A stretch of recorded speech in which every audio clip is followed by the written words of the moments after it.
একটি হৃদয় বিদারক অনুরোধ, সাদ্দাম হোসেনের চিকিৎসায় সহযোগিতা করুন।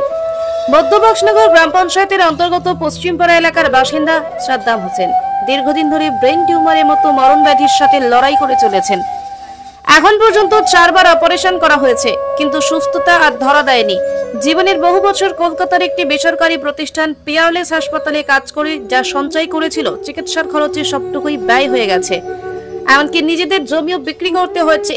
বর্তমানে সাদ্দাম বেঙ্গালুরু একটি বেসরকারি হাসপাতালে মৃত্যুর সঙ্গে পাঞ্জা লড়ছেন। তার চিকিৎসার জন্য প্রচুর অর্থের প্রয়োজন, যা পরিবারের পক্ষ থেকে বহন করা সম্ভব আর নয়। এমত অবস্থায় আমরা এলাকাবাসী ও শুভানুধ্যায়ীরা আপনাদের সকলের প্রতি আন্তরিক আবেদন জানাচ্ছি, এই সংকটময় সময়ে সাদ্দামের পাশে দাঁড়ান। সমাজের সহানুভূতিশীল ব্যক্তিবর্গ, দানশীল হৃদয় ও মানবিক মূল্যবোধ সম্পন্ন সবাইকে আমরা অনুরোধ করছি, সম্ভবপর সাহায্যের হাত বাড়িয়ে দিন। সাদ্দামের এই অসুস্থতার খবর পেয়ে বক্সনগর বিধানসভার জনদরদী বিধায়ক তোফাজ্জল হোসেন 50,000 টাকা অনুদান দিয়ে সহানুভূতির নজির স্থাপন করেছেন এবং আশ্বাস দিয়েছেন পাশে থাকবেন।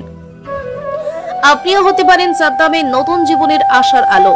আপনার সামান্য সহযোগিতা সাদ্দামের জীবনে বিশাল পরিবর্তন এনে দিতে পারে। আসুন আমরা সবাই মিলে একজন তরুণের জীবন বাঁচানোর জন্য এগিয়ে আসি। ব্যুরো রিপোর্ট, প্রতিবাদ নিউজ।